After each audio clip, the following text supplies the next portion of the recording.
like to thank you all for joining together in the time of meditation.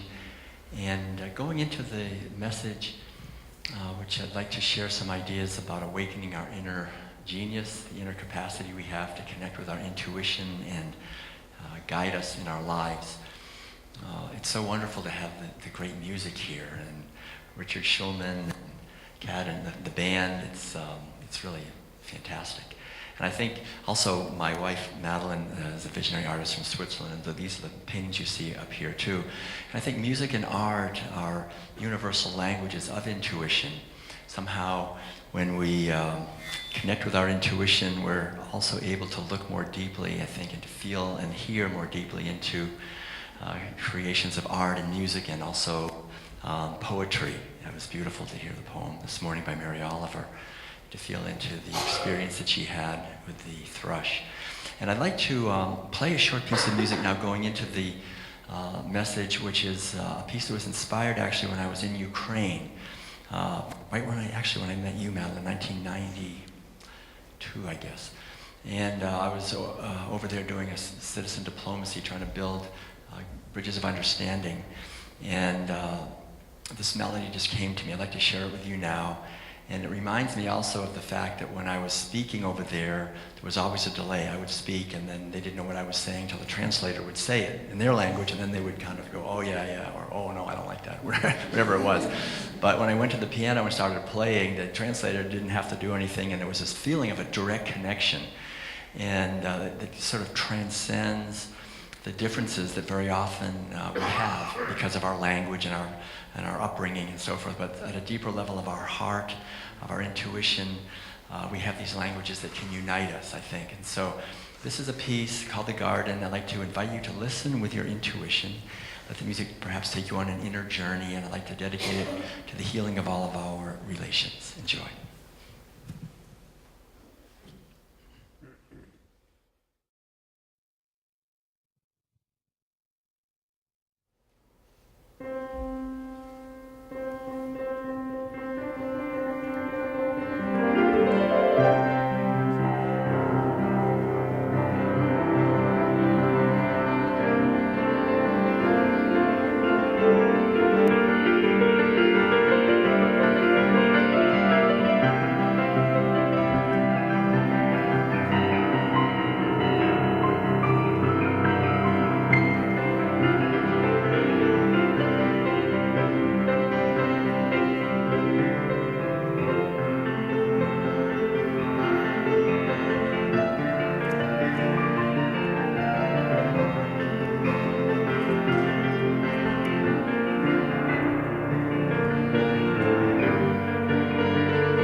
Thank you so much, and it's an honor to be back again in this beautiful space. It's been, I think, about 6 years since Madeline and I were here, and it's wonderful also to see how beautiful it looks, and to see that Madeline and I have been traveling to, actually, Unity Churches now for about 25 years, and we've been in some ways following Darlene around. Because I remember being at her ministry when she was at the Unity Church in Lawrence, Kansas, and then when she was at the Unity Church in Maui, and also when she was at the Unity Church in Seattle area in Federal Way, and now here, and she told us that she feels like she's coming home, being back here in North Carolina. And so I think just take a moment and just give thanks for the presence of Darlene and all the ministers that are part of this ministry, and we send our love and appreciation to the joyful, loving, creative spirit that they embody,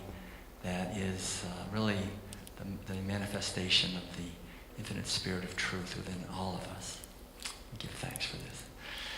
And so it is. And so, Madeline and I have been coming to this ministry for quite a while, and back when it was in Arden, I remember coming and sitting in the hot tub with Chad and all kinds of blasphemous things we talked about. Not too blasphemous, but a little bit. But really, unity, I think, over all these years, to me, is still such a precious expression of the eternal teachings, what's referred to in the Buddhist tradition as the Dharma. The Dharma is the teachings that can turn our lives and our minds toward the truth of the interconnectedness of all life, and that what we are is not fundamentally separate, that we can somehow awaken out of this delusion of being a fundamentally separate self, and that when we do that, we become a force for social transformation, for healing, for awakening, not only blessing those who perhaps are close to us, but I think in many ways the whole human family and the whole web of life. And so when we look, I think, carefully at unity, we see that Charles and Myrtle Fillmore were in many ways making an effort to create a healing ministry, and they wanted it to be practical. And one of the things I really love about unity is the sense, the subtitle is Unity is the Church of Practical Christianity. So we're not supposed to just sit up here and theorize about things or worry too much about what's going to happen in the next life. I mean, the idea is really to bring our lives into alignment with our values and our truths, and to uncover, actually, the truth that we are in a way that is, in a sense, more of an educational kind of ministry. And I think that's what Charles and Myrtle Fillmore originally envisioned.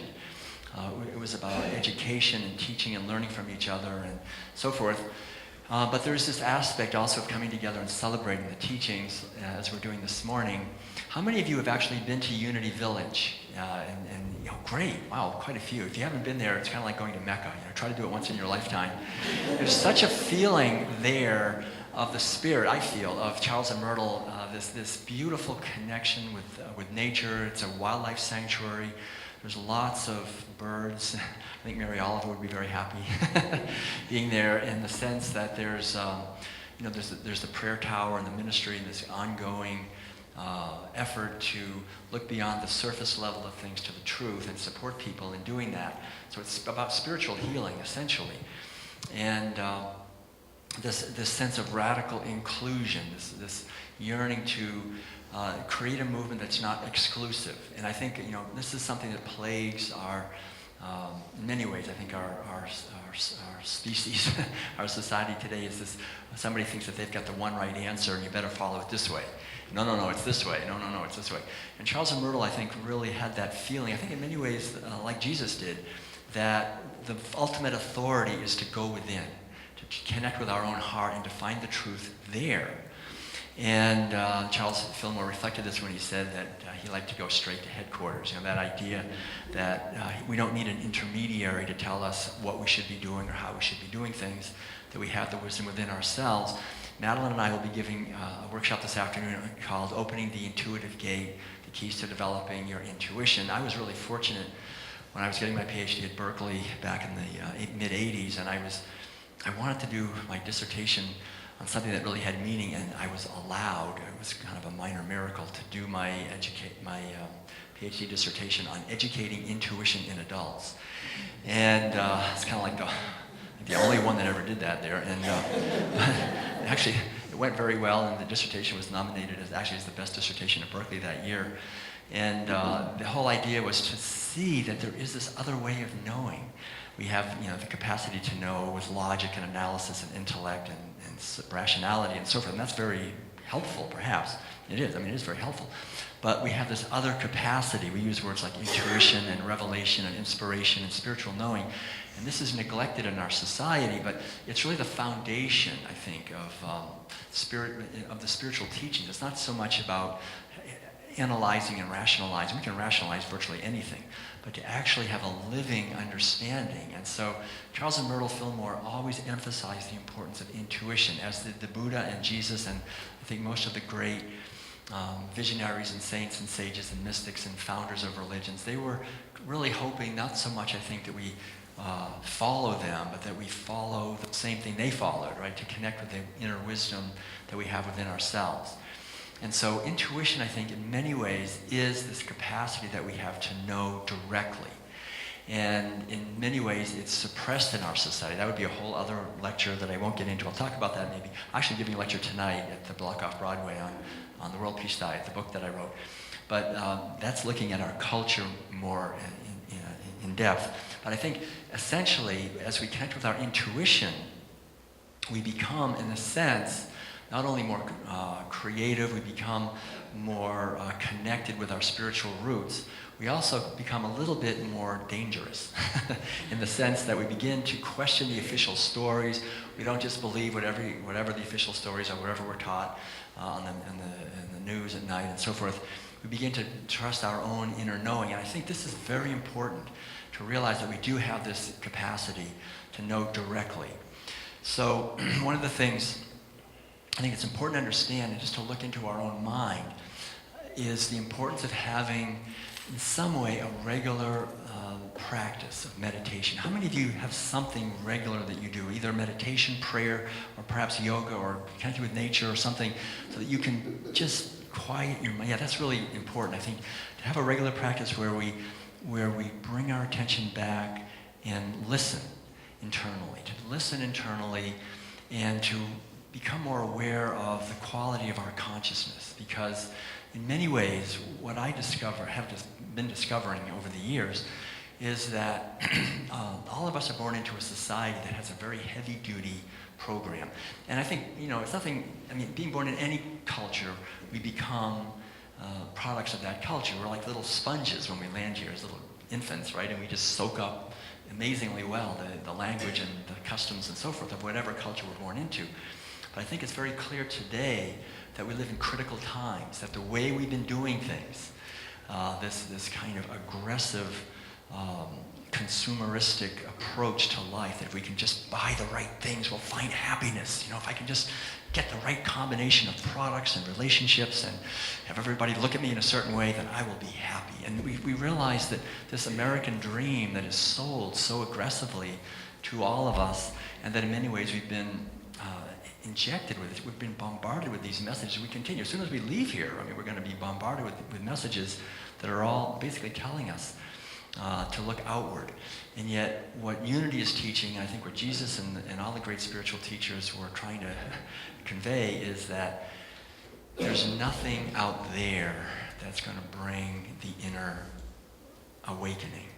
The inner awakening is something that comes through cultivating our intuition. And I think the greatest gift our intuition gives us, this inner knowing, this inner direct knowing that's non-dual, essentially, is that it gives us guidance. I think we all know in our bones that there's no greater gift, or there's no more precious asset, in a sense, we could possibly have, than an inner knowing that we can learn to connect with, that will guide us to live our life, that will guide us to live our unique life. And I think as we connect with that inner knowing, that will help us to live our life. We're connecting really with our intuition. And if we somehow fail, in a sense, to connect with that, which I think is very easy in our society to do, because we're constantly being pushed to be busy and to be outward and to be sort of trying to get things or keep things away. But that if we actually begin to connect with this intuition and this inner guidance system, then we begin to become a force for healing as well, because we begin to look beyond the outer level, the surface level. There's this great, I think it's a beautiful metaphor that goes back thousands of years in ancient wisdom traditions. And the metaphor is that if you are on the beach taking a walk and you see a footprint in the sand, that is not the being, right? When we see the footprint, we don't say, "Good morning, George. How are you doing this morning? You're looking a little shallow today. Come on, just..." We know that's just a footprint. The being who made the footprint is not there. That's not where the being is. That's a footprint. Well, we have to understand that in many ways, this is a footprint waving at you. You can't see the being. You can never see the being. We can't see each other through the footprints that we're carrying around, and that we identify with. That's the thing, we identify with the footprint. We think, this is me. Nama Rupa is name and form. This is me, my name, my form, my collection, my thoughts, my feelings. This whole thing, we identify with that, and it puts us into a prison. We think, this is what I am.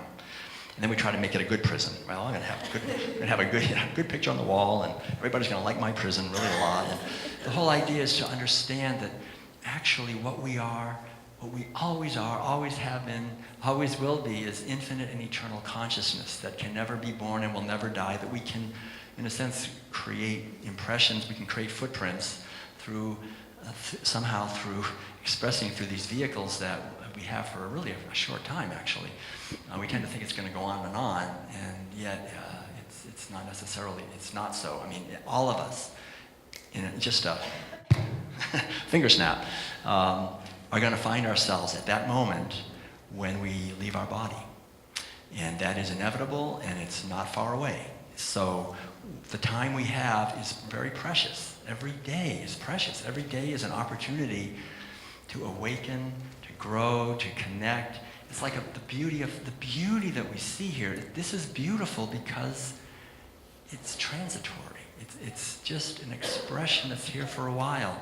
That's what makes it beautiful, is the sense that it's precious because it's just here for a while. And so for that reason, we honor and treasure our friendships, our relationships, the beauty of nature, the beauty that we see in each other. And if we can go beyond that and actually see the eternal in that, that's when we become healers. And I think that's why it's so important to learn to quiet our minds, to come into the present moment, to learn to look deeply and feel deeply and see the connections that are always around us.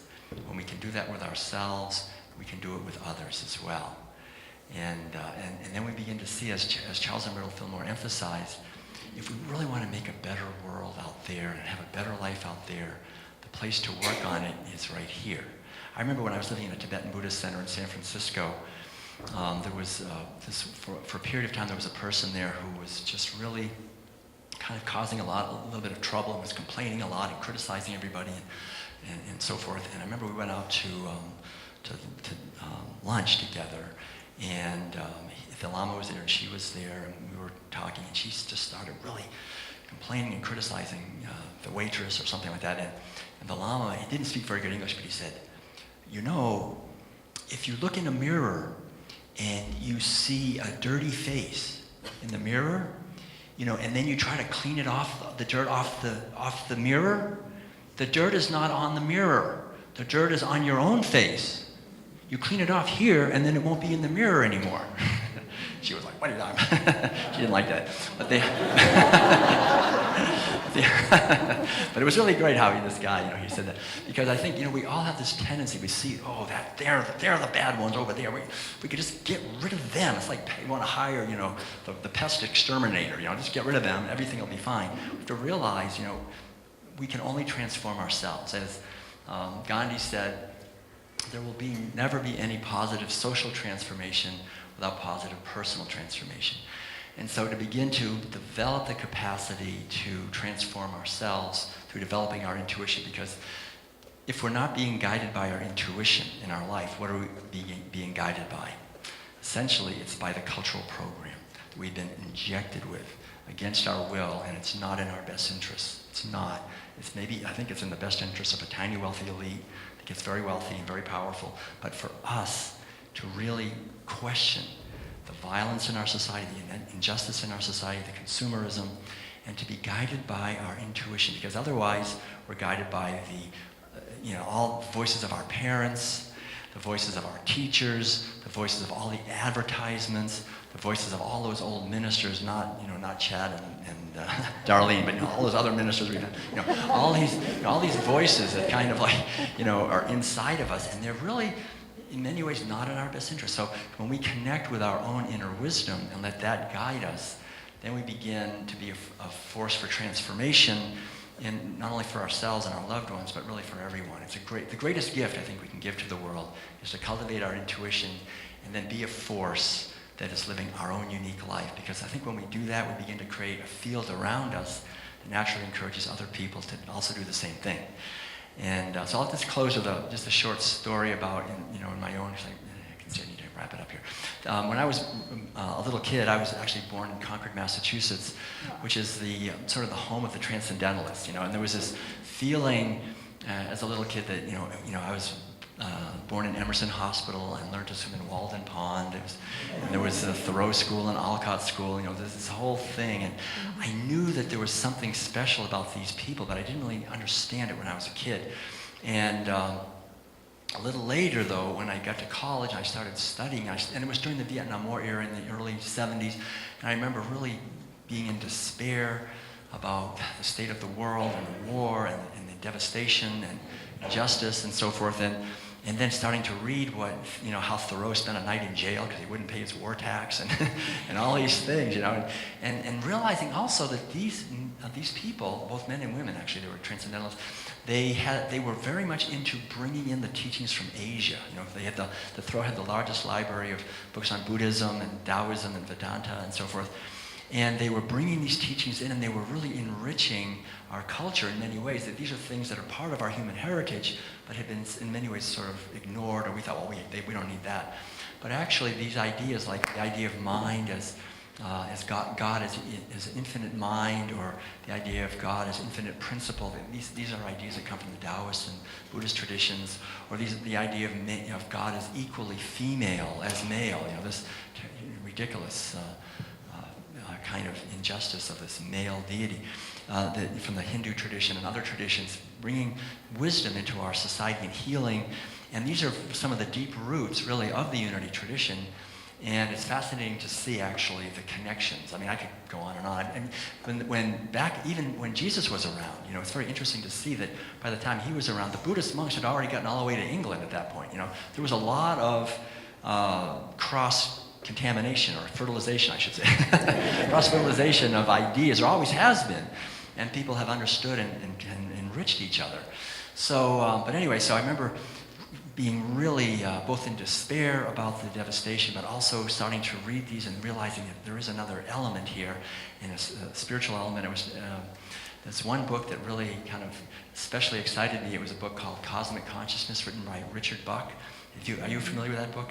And anyway, he said that virtually everyone has what he called self-consciousness, which is basically caring about myself and my affairs and so forth, but that certain people had attained what he referred to as cosmic consciousness, which is essentially a qualitative leap beyond self-consciousness, and that certain great spirits, we all know, the founders of religions and saints and sages and mystics, both male and female, had attained this. And the main point was that what he said is that this is the destiny of all human beings, that we will attain cosmic consciousness, because that's our true nature. Our true nature is a sense of being, in a sense, a unity with all life and all beyond the prison of being this fundamentally separate self, which from the Buddhist point of view is called samsara, which means suffering that never ends if I'm only concerned about myself and my own welfare. So anyway, I read about all this, and I came home, and I was talking to my father and mother over the dinner about cosmic consciousness, and saying, don't you know that we have, this is our purpose on Earth, is to attain cosmic consciousness. We shouldn't be distracted by all these other things like making money and having a business or whatever. Cosmic consciousness. And my father said, this education is costing me quite a lot of money. And I'm not really sure. Anyway, I was actually being groomed to take over this whole chain of newspapers that my father had, and I was, kind of looking at this and thinking. Anyway, but to my delight, my younger brother Ed, when I talked to him about this, he just totally agreed with me. He said, "That's right." Oh, he was just delighted about the whole thing. Thought, yeah, this is what we should do. And so, as soon as I graduated from Colby, we had a series of meetings and talked about things, and we were trying to think, well, what do we do now? How do we attain cosmic consciousness? And finally, we thought about it, and we came up with a great answer. Actually, we really came up with a very good answer. And the answer is, if you want to attain cosmic consciousness, then it's easy. You just go to California.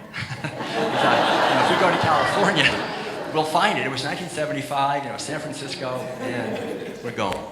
And it was so funny because I talked to my father about it, and I told him, we're going to leave home and we're going to go in search of cosmic consciousness in California. And actually, to his credit, he said, every man must march to the beat of the drum that he hears. He actually quoted Thoreau.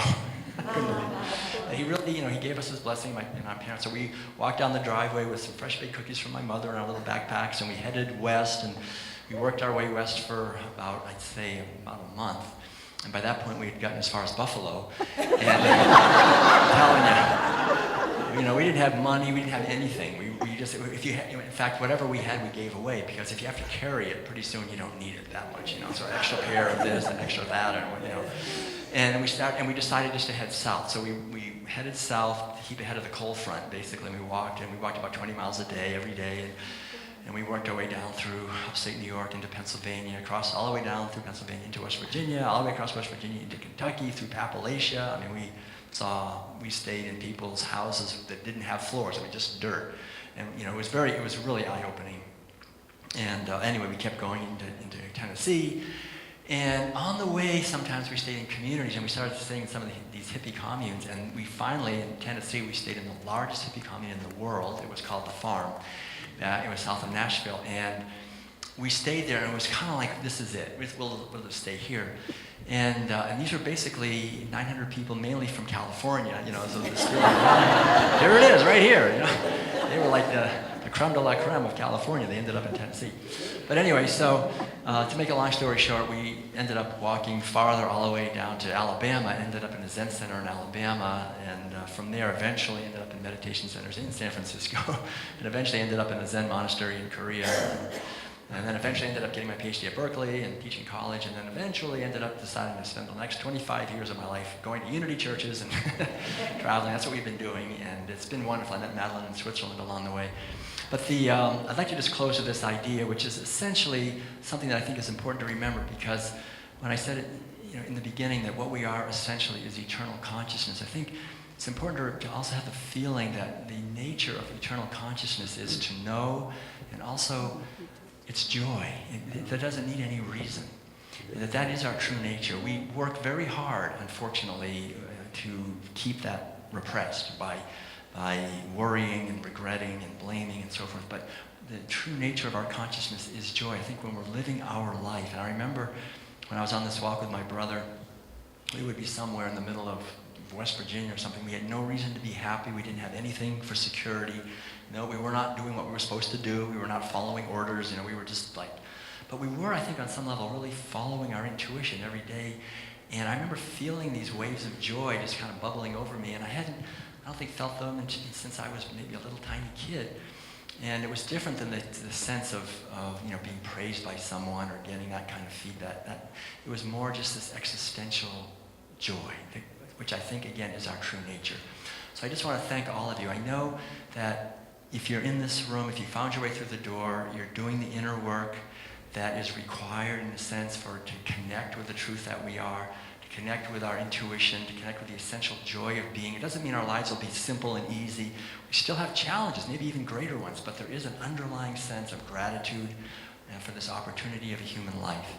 And so if we can remember, as it said in the Buddhist tradition, this is a very wonderful, let's close with this idea, that there's three jewels: the Buddha, the Dharma, and the Sangha. The Buddha is essentially our own true nature, like we say in unity, the Christ truth, our eternal wisdom, our true nature.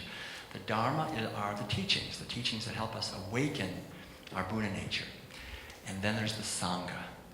The Sangha is the community of people who are dedicated to awakening the truth that we are.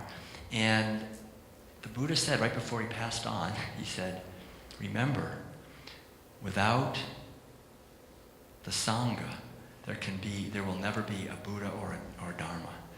The Sangha is really the foundation for awakening, for bringing the teaching. And I think it's so important for us when we come to this earth to understand that we're here for a precious short time to awaken to our true nature, and that when we come together like this in a community to help bring the teachings of liberation and compassion and kindness, sustainability and freedom, and live them ourselves and share it with the world, we become a force for healing. And I think it's I can't think of anything better to do on this beautiful planet here in outer space than to make an effort to awaken this and to share this with each other. So much love to you all. Thank you so much for the efforts that you're making. Nothing is ever lost. Thank you very much. Bless you.